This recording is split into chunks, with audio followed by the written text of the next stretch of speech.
Number 4. This happened during a Boy Scout camp out when I was 15. My friend, who was supposed to share the tent with me, called out from the trip at the last minute, so that meant I had to pitch the tent and sleep in it alone. The sun was going down, and after a long day of hiking, we got back to camp to set up our tents. It was already dark at that point, and I was still trying to set it up. It wasn't as easy doing it yourself. Someone came over and finally helped me, and then we ate dinner.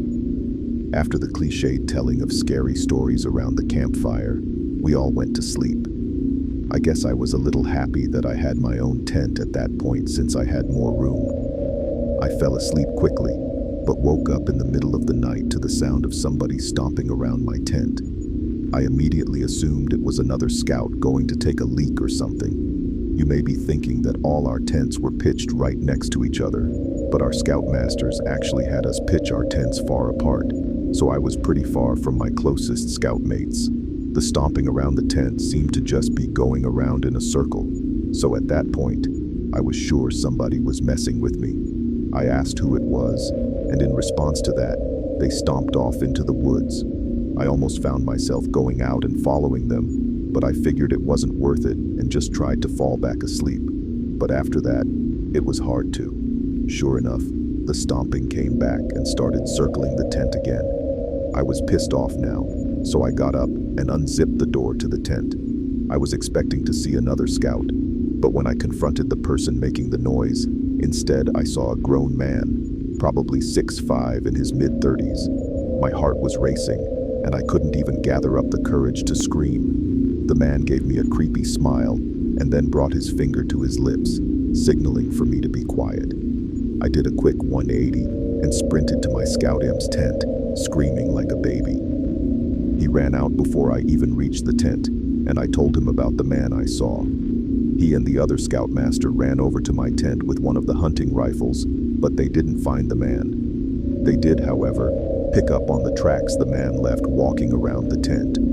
We were all told to bring our tents closer together, like literally right on top of each other. The trip was cut short the next day, and we all went home. I have never gone camping since, and I never will again. Number 3. So, me and a couple of my buddies went camping last summer alongside the Willamette River. We actually had a decent hike into the deep end of woods. We did some night fishing, listening to music, and basically drank to the point where everything was funny later in the night. I would guess we finally called it a night somewhere past 2 a.m. I shared a tent with one of my buds, while the other two shared another tent. We heard them laughing about something. At first we laughed at the sound of their laughing, but it soon got annoying, and we yelled for them to shut up. One of them responded, "It isn't us." I sat up, startled at the response. I came to realize that it was a sound of only one person laughing, and it didn't sound like either one of my friends. Even in my drunk state, I realized how odd it was for somebody to be out this far in the woods so late at night. The laughing gradually got closer and louder to our campout. My friend shut up and looked at me with a worried look on his face. I heard my other friend scream over to us that they were getting freaked out. As the laughing got even closer, I could make it out very clearly to be the laugh of a male, probably in his 30s or 40s. He sounded like he was as drunk as us, messing around with friends, but we only heard his laugh, nobody else. There was something indescribably creepy about his laugh too, as if it was missing something to it. You had to be there to understand what I mean. The laughing was now just at the edge of our campsite, but we couldn't hear any footsteps at all. Now, that may not seem like a big deal. It was impossible to move through that without making noise. And finally, all of a sudden, the laughing stopped completely. We had no idea where whoever that was standing, as he hadn't made a single stepping sound. We sat there in silence, looking at each other. My friend was clearly freaking out, but he was keeping it together the best he could. Finally, something broke the silence. The sound of something rubbing against the cottony fabric of the tent. We saw the outline of a hand through the moonlight, pressing on the tent. We both screamed at the top of our lungs before getting out of the tent. We ran as fast as we could through the woods. our other friends following us. After about 5 minutes of running, we somehow found our car. I actually puked from running so much before taking the wheel. I don't condone drinking and driving, but I still believe we were just in this situation. By far the most horrific experience of my life. No idea who or what the hell that was, or what they wanted. Number 2, after college, I went backpacking in the Canadian wilderness for a few weeks by myself. To put this in perspective, I was in the middle of nowhere. The nearest town was a 3-hour bus ride away, and I only saw one other person who was from a distance. He was in a canoe during the entire 7 days. I brought a few disposable cameras with me, as this was before digital cameras were too widespread. I took a lot of pictures. When I got home, I had them developed and took a look at them. The pictures were standard nature shots until I got about halfway through my first camera. There were 2 pictures of me asleep in my tent in my sleeping bag. I literally freaked out when I saw it, and I had a complete breakdown. To this day, I have no idea how those pictures got taken. I haven't been camping since, and I sleep with my door open and my curtains shut. And I still get the paranoid feeling that whoever took those pictures is still watching me somehow. Number 1, my boyfriend and I decided to go out to the gorge for some quality time camping. We had always gone with several other people, but this was the first time it was just us 2. When we got out of our car to prep our gear for the mile hike back to the camping spot, 2 sketchy-looking dudes came out of the trailhead, eyed us, and went back onto their old-school Volkswagen camper van. I had a weird feeling, but shrugged it off and proceeded back to our camping spot. I had previously camped in the same area a handful of times, and I knew it pretty well. Once we got back there, I knew of a handful of different camping spots and proceeded to check them all out for the one that would be ideal for us.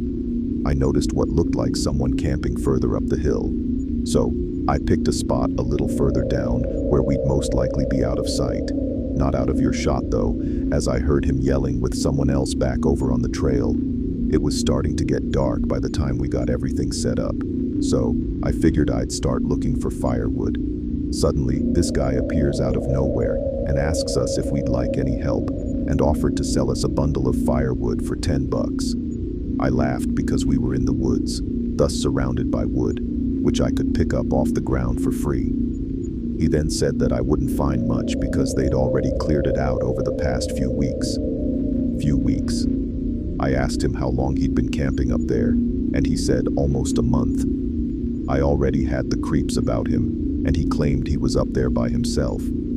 I asked him why I heard him yelling with someone then, and that he had referred to more people when he was talking about the wood. He stammered and was like, yeah, there's some dudes I know camping over there up on the other side of the river. Then he proceeds to tell us that he's been lonely since he arrived. He was from Pennsylvania, took a bus to Lexington, and had been living in the woods back behind where I currently work. I knew exactly where he was talking about because I saw some homeless people, immigrants, and drug addicts coming in and out of those woods every day. So basically, he was a homeless man who somehow got a ride out to the gorge and decided he would just live there instead. He had been living on snakes, bugs, and selling firewood for money. But he said we were the first people he'd seen in a few weeks. His stories were all over the place, and I knew he was lying about a lot of what he told us. He wasn't alone, even if he claimed to be. He even took us to his camp where there were tons of stuff for several guys, not just one. He said he liked camping up top where he could see everything and everyone, then showed up our campsite. He had a straight shot view. By now it was dark, and he helped us get a fire going. I was trying to politely get him on his way back up the hill so I could have a minute to process all of this. When he left, I started whispering to my boyfriend that there was no way in hell I could sleep with that lying, sketchy homeless creep right up the hill. We didn't have a gun, knife, or even a dog to protect ourselves if we needed to. My boyfriend somehow convinced me to stay a little longer, so we planned to stay the night. But all throughout the night, we heard twigs and branches snapping around our tarp as if somebody was watching us. It was that man. I knew it was. He was standing out there watching us.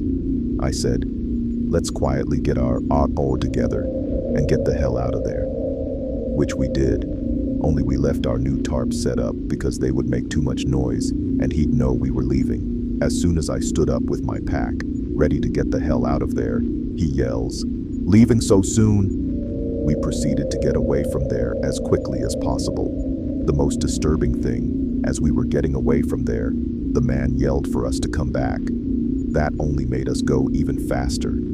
In my mind, we were either getting robbed, raped, killed, or something, because he was not alone. His stories didn't add up, and his background of where he came from made me believe he was running from something and was trying to hide by living off the grid.